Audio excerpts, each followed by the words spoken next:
Hello to all. उम्मीद है बहुत अच्छे होंगे। आज हम लोग पार्ट 6 कर रहे हैं, ध्यान रखिएगा। और ये जो पार्ट है बहुत ही इम्पोर्टेंट है। इम्पोर्टेंट इसलिए है क्योंकि हम लॉजिकल थिंकिंग अप्रोच में कहीं आगे बढ़ चुके हैं। और जैसा मैं आप सबको बार बार बोल रहा हूँ कि हम सबसे पहले 2025 कंप्लीट किए, अभी 2024 का ये लास्ट पार्ट है, ये ध्यान रखिएगा, लास्ट पार्ट है। इसके बाद हम लोग 2023 पे जाएंगे, फिर 2022 पे जाएंगे, फिर 21 पे जाएंगे, फिर 20 पे जाएंगे, फिर 19 पे जाएंगे, फिर 18 पे जाएंगे। यहाँ तक जाते जाते लगभग 20 वीडियोस हो जाएंगे। और आप देखेंगे कहीं ना कहीं 2025 से लेकर 18 तक आपकी एक बहुत बेहतर समझ बनेगी। इसीलिए इस सेशन को मिस मत कीजिए। जो बता रहा हूँ उस पर बस फोकस करिए और दिल लगा के बस मेहनत करते रहिए, देखिए कैसे रिजल्ट आपका नहीं बनेगा। ठीक है, तो चैनल नहीं सब्सक्राइब किया है, सब्सक्राइब कर लीजिए, बेहद जरूरी है। और वीडियो पसंद आए तो लाइक तो जरूर करना। चलिए शुरू करते हैं आज का सेशन। एग्जैक्टली सबसे पहला क्वेश्चन जो आज का है वो बहुत ही आसान है। इस क्वेश्चन को पढ़ते ही मेरा आंसर ना सीधा, मेरा जो आंखें है वो सीधा आंसर पे गई, यार यही है। देखो यहाँ पे यूपीएससी ग्लिच खेल रहा है। लेकिन जब क्लास में डिस्कस कर रहा था तो बहुत सारे का ये आंसर गलत आया था। क्यों? क्योंकि हम उस समय ना अपनी नॉलेज के बाहर सोचना ही नहीं चाहते। आपको अपनी नॉलेज के बाहर जो प्रैक्टिकल लाइफ में चल रहा है वो सोचना पड़ेगा। जब वो सोचोगे ना आप देखोगे आंसर आपके सामने आएगा। सवाल क्या है? सवाल है निम्नलिखित तथ्यों पर विचार कीजिए। शेर, मतलब शेरों का कोई विशेष प्रजनन काल नहीं होता। Lions do not have particular breeding session. हो सकता है इसके बारे में ना पता हो, अच्छे अच्छे को नहीं पता होता, हो सकता है हमें भी ना पता हो, जाने दीजिए। अगला सवाल लिखा है अधिकांश यानी कि अन्य बिल्लियों की तरह चीते जो हैं वो दहाड़ते नहीं। Unlike the most big cats चीता डू नॉट रॉर। ये बात तो 100% मुझे पूरा विश्वास है, क्योंकि चीता को आज तक मैंने दहाड़ते बचपन से नहीं देखा। हाँ, मैंने दहाड़ते किसको देखा है? टाइगर को। मैंने देखा है किसको? बाघ को, मतलब कि लॉयंस को, शेरों को। लेकिन चीते को तो नहीं देखा। वो सीधी सी बात है, वो रफ्तार में आगे है, दौड़ता तेजी से है और साइलेंटली किल करता है। लेकिन दहाड़ने का काम, ये ऑप्शन तो बिल्कुल सही लग रहा है। ठीक है, अब तीसरा ऑप्शन क्या लिखा है? नर शेरों के विपरीत, यानी कि जो नर शेर हैं उनके विपरीत जो नए नर तेंदुए होते हैं वो गंध चिन्हित करके अपने क्षेत्र की घोषणा नहीं करते। यानी कि जो लेपर्ड्स होते हैं जिनको हम तेंदुए कहते हैं वो कहीं ना कहीं सेंट मार्किंग नहीं करते। जैसे आप देख लीजिए जो बिल्लियां होती हैं, जैसे जो बिल्लियां हैं उनके जो नर हैं, या जो कुत्ते हैं उनके जो नर हैं, या जो इस टाइप के जो जानवर होते हैं जैसे शेर हो गया, लायन हो गया, लेपर्ड हो गया, ये सभी सेंट मार्किंग करते हैं। लॉजिकल नहीं पता है तब भी सोचो ना यार, सीधी सी बात है, नर, वो भी लेपर्ड तेंदुआ, वो अपना एक एरिया बनाएगा। क्योंकि राजस्व का मामला होता है यहाँ पे कि हमें राज करना है, तो उसके लिए एक एरिया का होना जरूरी है। आप बचपन से देखते हो कुत्ता ऐसा करता हुआ सेंट मार्किंग करता दिख जाएगा। तो अब यहाँ पे क्या लिखा है? ये यूपीएससी की चालाकी है बस, कि जो बच्चा स्मार्ट है ना, क्योंकि सीधी सी बात है यूपीएससी 100 क्वेश्चन में 300 क्वेश्चन बनाता है। तो कैसे उस क्वेश्चन को जल्दी किया जाए, ऐसे ऐसे करके वो हिंट देता है, पकड़ो आगे बढ़ो। और जो नहीं पकड़ पाता वही गिर जाता है। है कि नहीं? एकदम पढ़ने में अब लग रहा है हाँ यार सही बात है, वो तो बनाएगा ही, नर है, उसका काम ही है, ये है, यही मादा लिखा होता तो गलत हो जाता। लेकिन ये बात बिल्कुल क्या है, गलत हो गई। क्यों गलत हो गई? क्योंकि वो बनाएगा, बिल्कुल क्षेत्र बनाएगा, ध्यान रखना। इसीलिए ये ऑप्शन गलत है। अब तीसरा ऑप्शन में देखिए कितने शांति तरीके से डिसाइड किया। तीसरा काट दो, सीधा आंसर तक पहुंच जाओगे। ये स्टाइल है, ऐसे क्वेश्चन बनाती है यूपीएससी, जहां हिंट देती है वो हिंट पकड़ना है हमें बस। ठीक है, चलिए अगले क्वेश्चन की तरफ चलते हैं। ये सवाल ठीक है, बहुत कुछ पढ़ा होगा, जीएस पेपर फुल पढ़ा होगा तो वहाँ ये टॉपिक जरूर पढ़ा होगा। वैसे भी अगर आप सेबी शेयर मार्केट पढ़े होंगे तो वहाँ पर भी ये टॉपिक्स पढ़े ही होंगे। अब सवाल क्या है? सीएसआर का है। सीएसआर मतलब कॉर्पोरेट सोशल रिस्पॉन्सिबिलिटी का। ठीक है, अब पूछ रहा है कि consider the following statement about this. ठीक है, सवाल क्या लिखा है कि सीएसआर नियम निर्दिष्ट करते हैं कि ऐसे व्यय जो सीधे कंपनी या उसके कर्मचारियों को लाभ पहुंचाते हैं वो सीएसआर की गतिविधि के रूप में नहीं माना जाएगा। यानी कि सीएसआर एक्टिविटी में वही पैसा आता है जो सोशल के लिए लगाया जाए, सोशल रिस्पॉन्सिबिलिटी, यानी कि सामाजिक कार्यों में लगाया जाए। अगर वो पैसा कहीं ना कहीं डायरेक्टली कंपनी या एम्प्लॉय के लिए लगाया जाए तो कहीं ना कहीं ये बात गलत होगी। हाँ भाई, ये बात तो बिल्कुल, इतनी तो बेसिक्स आइडिया है, इतना तो पता होना भी चाहिए।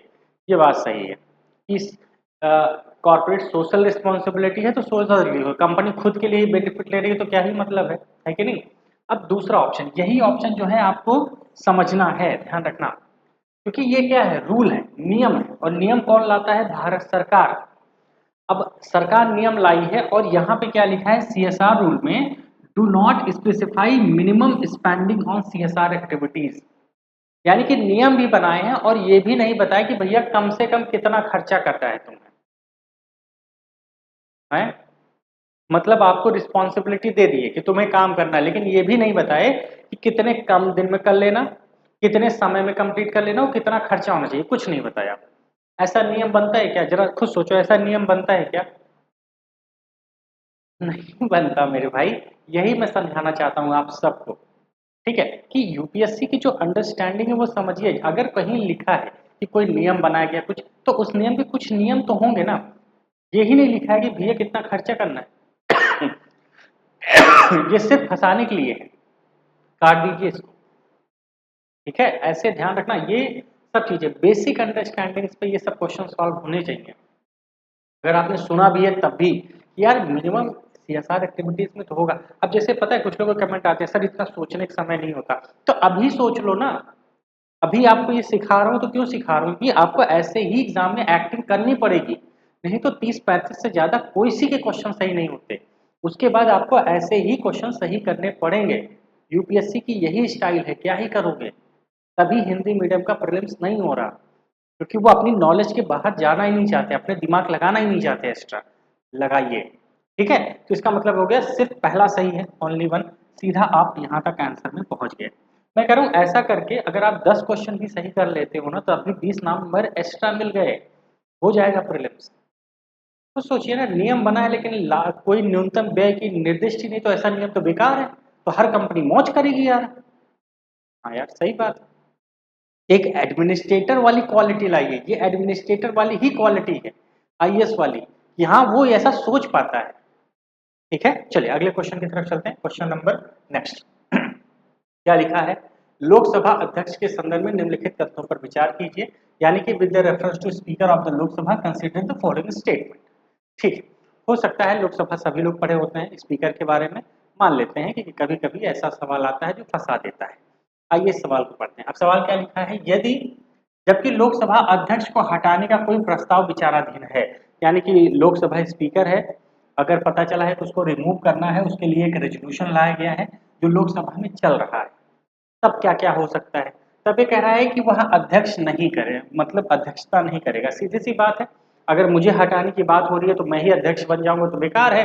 सही बात है, ऐसा तो लग रहा है कि वो कहीं ना कहीं प्रिसाइड नहीं करेगा। ठीक है, अगला अगला है उसे बोलने का अधिकार नहीं होगा। He shall not have to right to speak. एक मर्डरर होता है, एक रेपिस्ट होता है, या जो घिनौने से घिनौने काम करते हैं, उनको भी कोर्ट में बोलने का अधिकार होता है। और इन भाई साहब को बोलने का अधिकार ही नहीं होगा, है ना।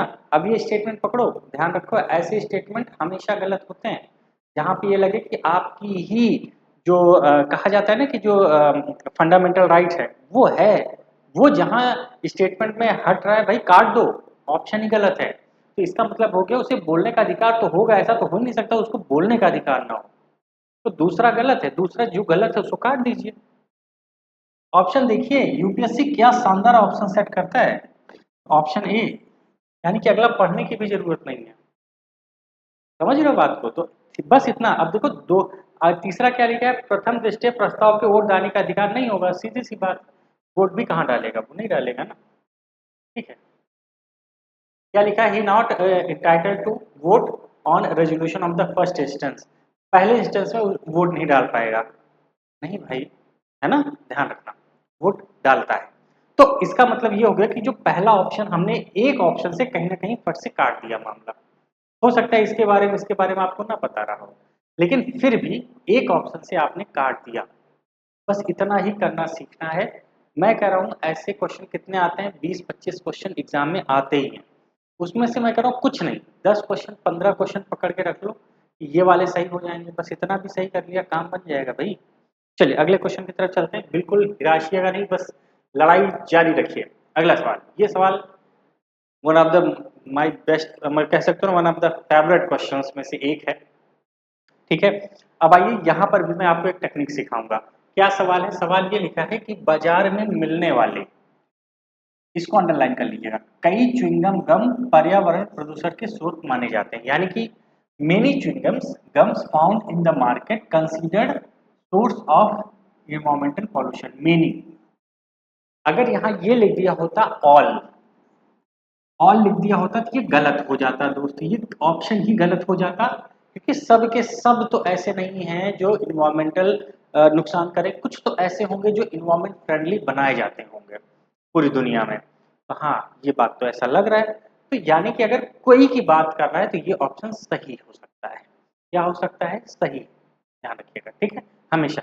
अब एक बात ध्यान रखना, इसमें दोनों में लिखा है कि दोनों कथन सही है, कोई एक ही गलत हो सकता है, दोनों गलत नहीं हो सकता, ठीक है। अब दूसरा पढ़ लीजिए। फिर देखो कई आया है, फिर यहाँ भी कई लिखा है। कई च्युइंगम में गम बेस के रूप में प्लास्टिक होता है, जो चबाते जाओ खत्म ही ना हो, उसमें हल्की सी प्लास्टिक मिलाई जाती है जिससे वो लंबा चलता रहे, और उस पर लिखा होता है कि इसको आपको निगलना नहीं है कि नहीं। यानी कि मेनी, यहाँ पर भी लिखा है कई सारे। अच्छा, ये लिख दिया होगा, ऑल लिख दिया होता तो कि सभी च्युइंगम में कंटेंट प्लास्टिक होता, तब तो ऑप्शन ही गलत हो जाता। अब पॉल्यूशन को कनेक्ट करिए, पॉल्यूशन को कनेक्ट कैसे करेंगे? प्लास्टिक से, और यही प्लास्टिक की वजह से वो क्या है? पॉल्यूटेड है। यानी कि ये एक्सप्लेन भी कर रहा है। ऑप्शन ए हमारा सही हो गया, ठीक है।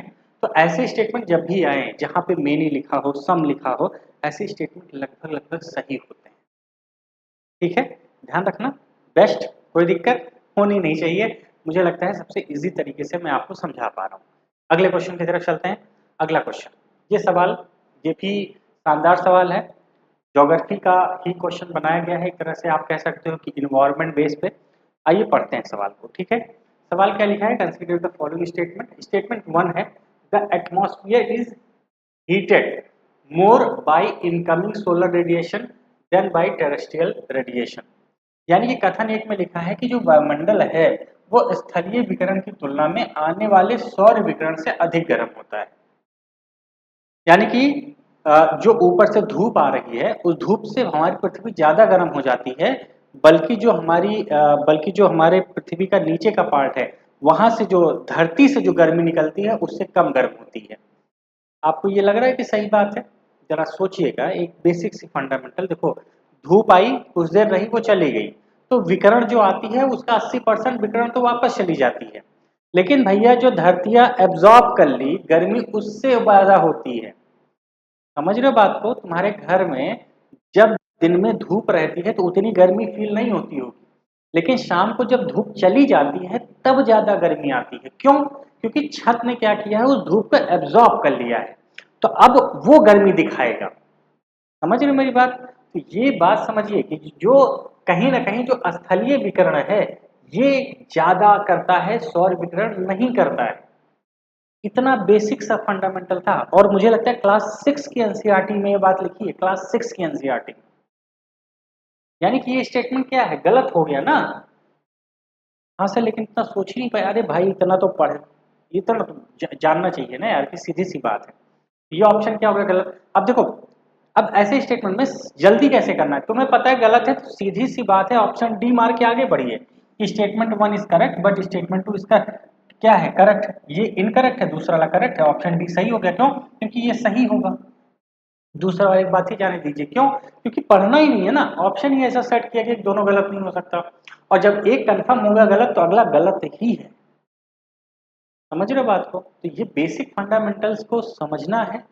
एनसीईआरटी से जो भी चीजें आती हैं उनको बस पकड़ के रखना है, और ये बेसिक है, आपका बेसिक है, ये थोड़ा सा लॉजिकल थिंकिंग पे अप्लाई करिए भाई, अप्लाई करिए तभी मजा आएगा, नहीं तो मजा नहीं आएगा। अगले क्वेश्चन की तरफ चलते हैं, क्वेश्चन नंबर 16, आज का अंतिम प्रश्न, ठीक है।